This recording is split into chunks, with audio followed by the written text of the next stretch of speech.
Hello guys. कैसे हो आप लोग? आई होप आप लोग अच्छे होंगे। मैं भी अच्छी हूँ। जैसा कि मैंने पहले चैप्टर 1 अपलोड किया, फिर चैप्टर 2 अपलोड किया, and now I am here with chapter 3, that is classification of business activities. And I hope आप लोग कंटिन्यूअस बेसिस पे क्लासेस कर रहे हो। लाइक कंटिन्यूअस बेसिस, मेरा बोलने का मतलब ये है कि पहले आपने चैप्टर 1 किया होगा, फिर chapter 2, and now you are setting for chapter 3। ऐसा भी हो सकता है कुछ बच्चे आए होंगे, लाइक उनको चैप्टर 3 में थोड़ा बहुत डाउट होगा, तो दे आर सर्चिंग कौन पढ़ा देगा यार, ये डाउट क्लियर हो जाएगा, तो स्क्रॉल करते करते दे हैव जम्प योर। तो welcome to that kind of childrens also.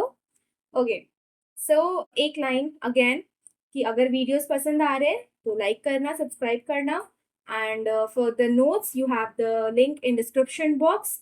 You go to our Telegram channel and you will have the access of all the notes there. Okay, so let's start. Chapter 3, Classification of Business Activities.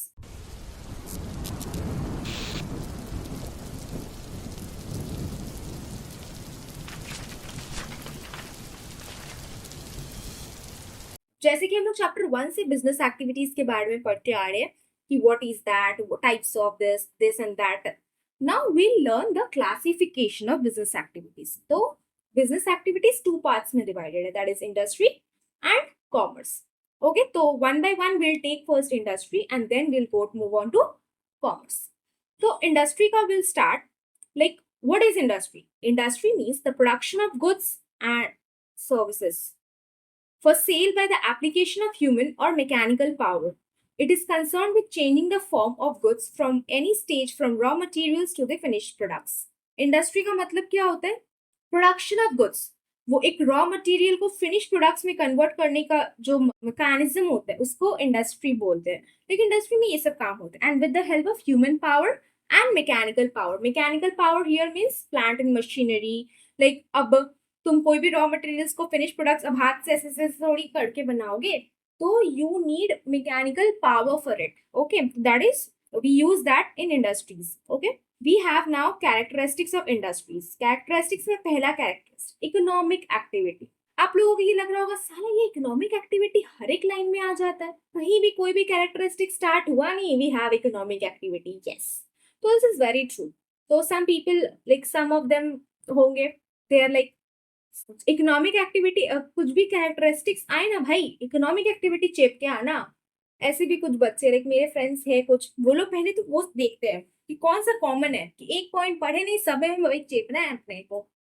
Okay, तो ये वैसा एक point है। तो economic activity, industrial activity is a economic activity because there purpose is to earn money. Okay, इससे हम लोग बहुत हैबिचुएट हो गए, we don't have to get into this so much. Now production.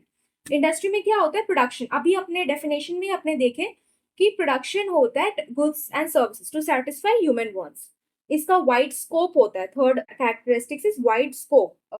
Fourth is creation of utility. Of course अगर produce कर रहे हो, आप क्यों प्रोड्यूस कर रहे हो? To satisfy human wants, and satisfy human wants is only utility, so you are creating utility also. Economic development. Of course there is an economic development. Why? Because in industry you are using human power also, and by hand you're using mechanical power also.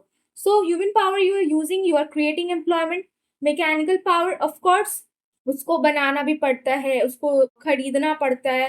तो any how भाई, अगर आप import कर रहे हो, you are मतलब increasing, वो क्या बोलते हैं, फॉरेन करेंसी हियर। तो टाइप ऑफ वैसे सब कुछ ले वे के इकोनॉमिक डेवलप हो रहा है ना। Accelerating the pace of economic growth by making productive use. आप बना रहे हो यहाँ पे, you are exporting it also. तो all the thing leads to economic development. Now it is a part of business. Of course industry is a major part of business. It gives other business activities such as trade to commerce. अभी आप ये सब आगे पढ़ोगे, तो just here that this is a part of business.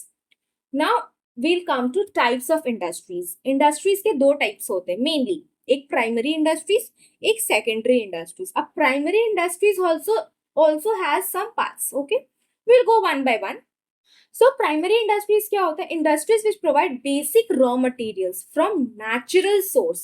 तो natural source से जो raw materials अपने को मिलता है, that is called primary industries. Okay, for example cow milk. अब वो कोई milk cow को generate थोड़ी, cow is a natural source of getting milk.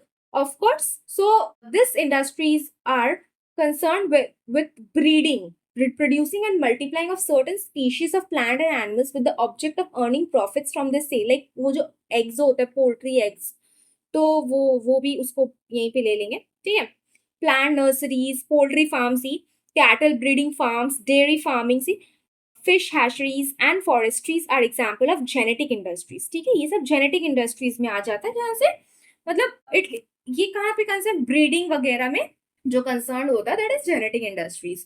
ठीक है, किसी के थ्रू कोई चीज, मतलब वही जैसे आपने को मैंने कहा कि एग्स, पोल्ट्री एग्स जो होता है, और फिर काउज मिल्क, ये सब जेनेटिक इंडस्ट्रीज है. मतलब नेचुरल सोर्स ही है इनका, पर वो ब्रीडिंग वाला चीज आ जाता है कि काउ काव से निकल रहा है, क्या चिकन, सॉरी एक कहाँ से आता है, हेन मुर्गी चिकन, उससे निकल रहा है. ओके, तो now second thing is extractive industries. This industries are engaged in extracting useful materials from soil, air, water and beneath earth surface.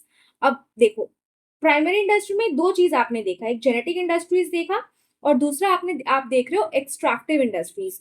इसमें क्या होता है, जो नेचुरल सोर्स असली जो आप समझोगे, air, water, beneath earth surface, soil, ये सबसे अगर कुछ एक्सट्रैक्ट करके बन रहा है, वो भी नेचुरल से, नेचर से आ रहा है, तो दैट इज एक्सट्रैक्टिव इंडस्ट्रीज में फॉल करता है. Like agriculture, mining, quarrying, oil exploration, afforestation मतलब planting of new trees. Okay, fishing and hunting are some examples of extractive industries. Now, one line is there. There is one difference between genetic and primary industries. In case of primary industries, man can not add to wealth. He withdraws from earth, sea, and air. But in case of genetic industries, man not only adds to wealth, but reduces the nature made goods. Okay. Yes. So genetic industry में क्या होता है, wealth भी create होता है, साथ ही साथ अगर आप काउज मिल्क, काउ वो बच्चा भी दे रहा है, वैसे वो मल्टीप्लाई होकर रिप्रोड्यूस नेचर, ये वगैरह को लेके ये लाइन दिया गया है. Now next, secondary industry. Industry which use the material provided by primary industry are known as secondary industry. अब प्राइमरी इंडस्ट्री खत्म हो गया, वो रॉ मटेरियल्स तुमको नेचर से निकाल के देते, उसको यूज करके जो इंडस्ट्री में फिनिश गुड्स बनता है, that is called secondary industry. Okay, इसमें भी बहुत सारा पार्ट्स है. लाइक फर्स्ट है manufacturing industries. This industries are concern with processing और transformation of raw materials and finished products into finished products. है ना, यही आपको मैंने कहा अभी. Such industry change the shape and form of material produced by genetic and extractive industries. Okay, तो इसमें आता है analytical. In an analytical manufacturing industry, a basic raw material is broken into useful materials like crude oil से बहुत सारा petroleum products, ये सब वगैरह. Synthetical यानी in this type of manufacturing industry, two or more materials are mixed to form a new product like cosmetic soap, cement, fertilizer, दो तीन चीज मिला के बना गई, जिसको सिंथेटिकल में आता है. प्रोसेसिंग यानी वो कॉटन टेक्सटाइल इंडस्ट्री में होता है, जो बहुत सारे स्टेजेस के थ्रू जाता है एंड फिर फिनिश प्रोडक्ट्स बनता है, दैट इज प्रोसेसिंग में आता है. असेंबलिंग यानी दो तीन चार पांच जोड़ के से गाड़ी बनता है ना, बहुत सारा चीज जोड़ के गाड़ी बना दिया, बहुत सारा पूजा पार्ट जोड़ के टीवी सेट बना दिया, रेडियो सेट बना दिया, दिस इज असेंबलिंग. ओके, तो ये सब सेल्फ अंडरस्टैंडेबल है. जस्ट दैट आपको लग रहा होगा सेल्फ अंडरस्टैंडेबल है तो आप पढ़ा क्यों रही हो, तो इट्स जस्ट दैट कि खुद से इनिशिएटिव कुछ लोग होते हैं कि भाग यार कौन पढ़ेगा बैठ के, तो होता है ना, एक बार कोई गो थ्रू रीड आउट कर दे, तो वही हम मीडियम बन रहे कि I am just reading it out. This is very self understanding. You are in class 11 now, so आप जस्ट इसको एक बार सुनो, यूल गेट एन आइडिया कि नहीं चैप्टर तो इजी है भाई, एक बार और पढ़ेगा ना हम अपने से, तो फिर ये तो हो जाएगा. तो this is the pace here. Okay, now next is construction industries. These industries are engaged in the construction, erection, and fabrication of buildings, bridges, roads, dams, and canals. They utilize product of manufacturing industries such as bricks, steel, cement, etc. These industries create the basic infrastructure through the process of fabrication. Okay, construction industries और manufacturing industries जो आपने देखे ना अभी synthetical में देखा ना आपने कि सीमेंट वगैरह बनता है, तो वो सब यूज करके रोड, स्टैम्प्स, बिल्डिंग्स बनाओ, दैट इज कंस्ट्रक्शन इंडस्ट्रीज. ना tertiary industry, this industries provide support service in the primary and secondary industries. Like transportation, वो तो थर्ड विंग होता है टाइप ऑफ, कि प्राइमरी काम हो गया, सेकेंडरी काम हो गया, अब वो सेकेंडरी के बाद भी तो भाई और काम है. तुमको उस गुड को अब बना लिया आपने, अब उसको क्या रख के रखना है, उसको बेचने के लिए ट्रांसपोर्टेशन लगेगा, आपको एडवर्टाइज करना होगा, उसको रखना पड़ेगा, पहले उसके लिए वेयर हाउस चाहिए, फिर आपको फाइनेंस चाहिए बेचने के लिए वगैरह वगैरह बहुत सारे, तो उसके लिए बैंकिंग वाला वगैरह बैंकिंग है, फिर उसका रिस्क है तो इंश्योरेंस है, तो वो सब जो चीज आता है वो टर्शियरी इंडस्ट्रीज में आता है। ओके, नाउ तो this was all about types of industries, ठीक है, हमने पढ़ा। उसके बाद एक पॉइंट है एमएसएमई, आप लोगों ने सुना होगा MSME, that it is an act of 2006। इसको full form is micro small medium enterprises. Okay, तो इसमें इसका भी बहुत सारा पॉइंट है, माइक्रो कब बन जाते हैं लोग, इसका भी फायदा होता है एमएसएमई का। जैसे आप हायर स्टडीज में पढ़ोगे, लाइक अगर हम एक एमएसएमई पार्टी है, तो अगर हम किसी को गुड्स सेल कर रहे हैं, तो सामने वाला को मेरे को विद इन 45 डेज पेमेंट कर देना होगा, because I am an MSME vendor. ठीक है, क्योंकि अगर वो सामने वाला पेमेंट नहीं करता तो सामने वाला का वो इंटरेस्ट वगैरह होता है ना, वो चार्ज होने लगता है, इंटरेस्ट देना पड़ेगा उनको, ऐसा। ठीक है, तो ऐसा बहुत सारा प्रोविजन है एमएसएमई का, you don't have to go that deep in that. बस ये जानना है कि एमएसएमई आने के लिए क्राइटेरिया क्या क्या है। तो माइक्रो बनने के लिए आपको आपका इन्वेस्टमेंट होना पड़ेगा in plant and machinery up to 25 lakh. In case of manufacturing अगर आपका है बिजनेस, और अगर सर्विस है तो अप टू 10 लाख। ठीक है, ये माइक्रो के लिए था। फिर स्मॉल के लिए क्या है, a manufacturing unit where in investment in plant and machinery is more than 25 lakh but does not exceed 5 crore. ठीक है, और in case of service more than 10 lakh to 2 crore, इसके बीच में रहना पड़ेगा। मीडियम यूनिट्स के लिए 5 lakh for manufacturing, 5 crore to 10 crore, and for service 2 crore to 5 crore, and for larger units more than 10 crore for manufacturing and more than 5 crore for a service sector. Okay, got it. So this was all about MSME. Now अब जो small businesses है उनका role क्या है India में, तो बहुत deep roles है। Okay, you have to like a small role of small business in India में क्या है, एम्प्लॉयमेंट जनरेट हो रहा है। Small scale firm use labour intensive technique and therefore they have high potential to provide employment to a large number of people per unit of capital. Next point is balanced regional development. Small scale industries promote decentralized development and help to remove regional disparities in industrialization. ये region wise जो अंतर किया जाता है उसको हटा दिया जाता है। ठीक है, the development of small scale industries leads to industrialization in rural areas also. ठीक है, small छोटा बिजनेस लोग रूरल एरियाज में भी खोल लेते, that is okay. Optimization of capital. Small scale firm requires less capital per unit of output and therefore greater output can be obtained with small investment. उफ, बहुत कम कम कैपिटल लगता है स्मॉल स्केल इंडस्ट्रीज में, तो that is also a good thing. Next is mobilization of local resources. Small scale industries facilitate mobilization and utilization of local resources and scheme which might otherwise remain latent and unutilized. Local resources का अपने use करते हैं, ठीक है, क्योंकि small scale है, higher professionals तो वो लोग हायर नहीं कर सकते। फिर एक्सचेंज और लोकल प्रोफेशनल्स यूज करें ताकि वहां पे भी एम्प्लॉयमेंट जनरेट हो रहा है। Exchange earning, small scale industries help in reducing pressure on the country balance in payment in two ways. Firstly, they do not require imports of sophisticated machinery and equipment. Secondly, they earn valuable foreign exchange through export of their product. Okay, like I told you, this is very self understandable. मैंने ये notes prepare कर दिया colorful, ताकि if you don't want to read your books that is uncolored, you can go through my notes, and once you just hear to my lecture, I'll say you'll just get the concept and you can write it. Next is egalitarian society. Small scale industries help in reducing concentration of power in few hands. They promote more equitable distribution of national income, because अपना अपना सबका छोटा छोटा business हो जाता है, तो ये distribution of national income invest नहीं, ऐसा नहीं है कि एक बड़ा कंपनी बस कमा रहा है वो बांट रहा है। क्यों, हम लोग स्मॉल स्केल है, वी विल अर्न ऐसे सबको equitably. Feeder to larger industries. Small scale sector is complementary to large scale industries, like ये हेल्प भी कर सकते हैं, लाइक बहुत सारे स्पेयर पार्ट्स टूल्स ये लोग बना करते हैं which are used by large sectors. Social advantage. Small scale units offer opportunity for an independent way of life to people with small means. तो वो सोशल एडवांटेज भी है, छोटे छोटे अपने दम पे खड़े हैं, तो खुद का standard of living. They offer savings in social overhead like education, housing, and medical facilities by taking industries nearer to people. They help to raise per capita income and standard of living. Okay.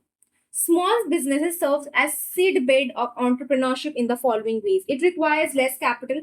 कैसे small scale business इंसान कर सकते हैं, क्योंकि क्या import मतलब easy कैसे है, क्योंकि उसमें लेस कैपिटल लगता है, कहीं भी स्टार्ट कर दो, घर बैठे बिजनेस कर रहे हो आजकल, बहुत लोग कर रहे हैं आजकल, sorry. The risk involve is बहुत कम रिस्क होता है, फिर ट्रेनिंग और स्किल्स बहुत कम लगता है, फिर it can do work for larger firms, it can succeed with traditional skills and local resources.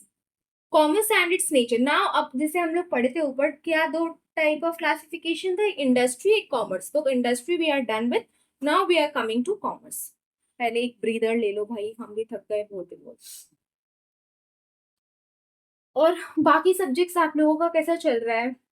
अच्छा चल रहा होगा I hope. Accounts I hope you are liking, I use to like, क्या अभी भी I am liking it, I love the subject accounts. Debit the receiver, credit the giver, debit what comes in, credit what goes out. इससे आगे आप लोग निकल के modern में आए या नहीं, modern way of accounting.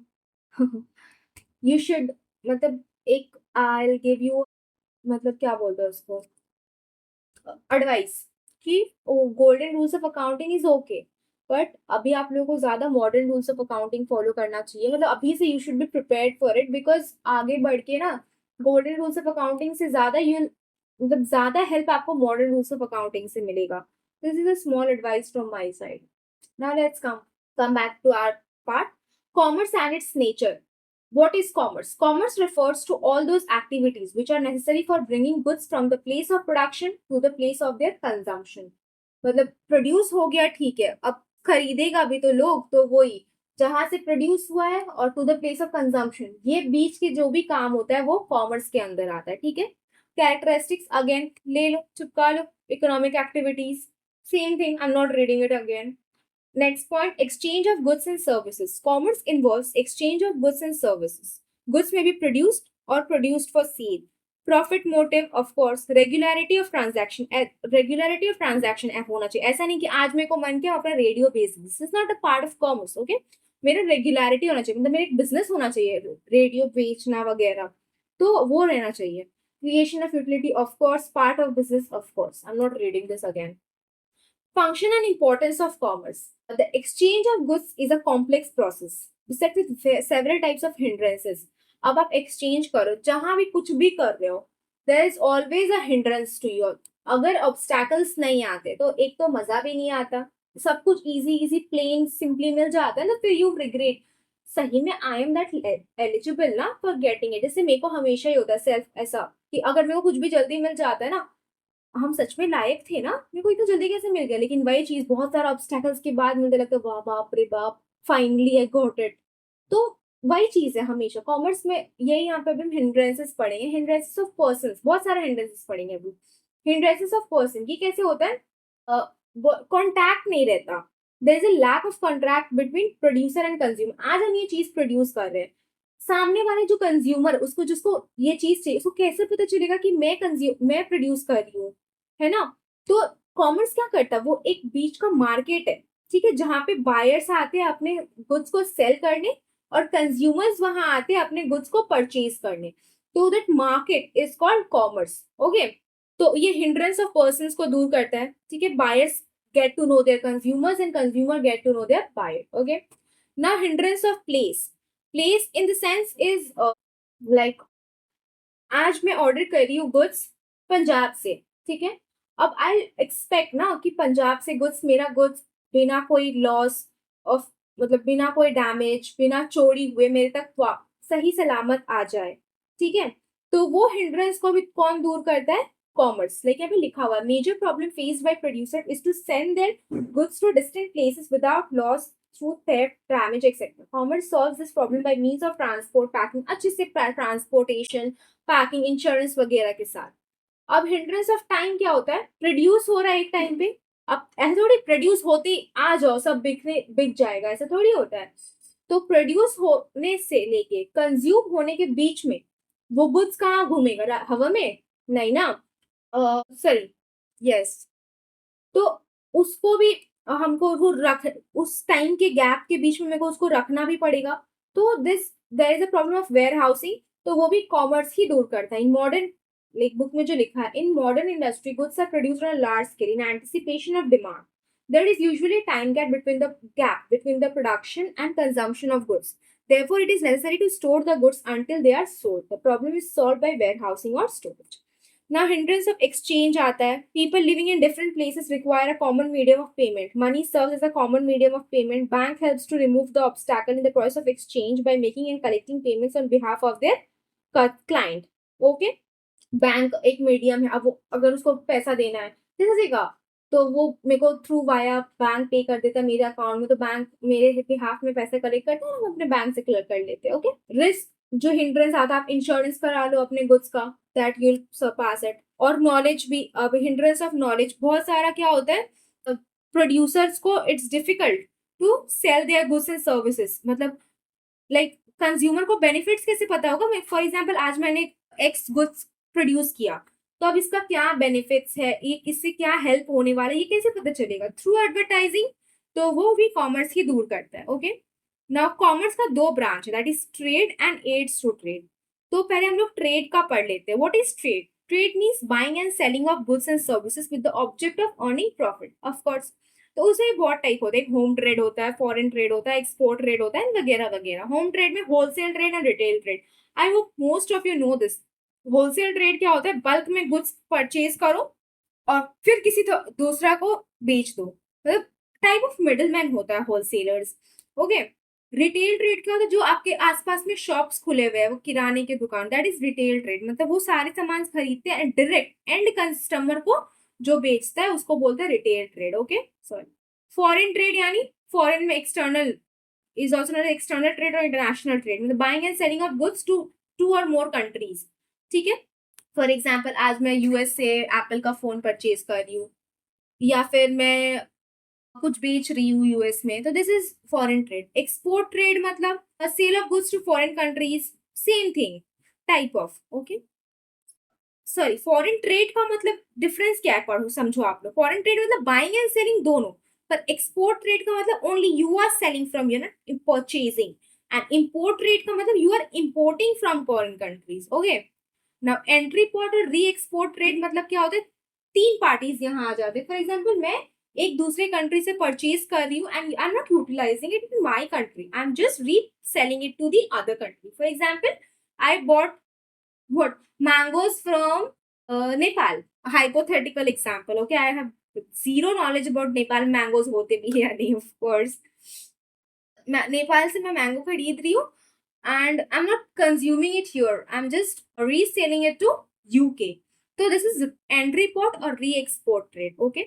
Now aids to trade. अब aids मतलब क्या होता है, हेल्प. ट्रेड को हेल्प कौन करता है, स्मूथली फ्रॉम कंज्यूमर गुड्स को इधर उधर फ्लो करने में. Transportation, of course, good transportation facility, warehousing facility, next insurance facility, banking and finance. क्योंकि अब अगर आप आज गुड्स बेच रहे हो, यू आर नॉट एक्सपेक्टिंग कि कल आपको पैसा मिल जाए. तो ड्यूरिंग द मिड टाइम आपको अपना बिजनेस चलाने के लिए यू नीड फंड्स, तो वो आप लोग बैंक से ले सकते हो. लाइक आजकल बहुत सारे बिजनेस सारे का कैश क्रेडिट अकाउंट्स होता है, that is a working capital loan account type.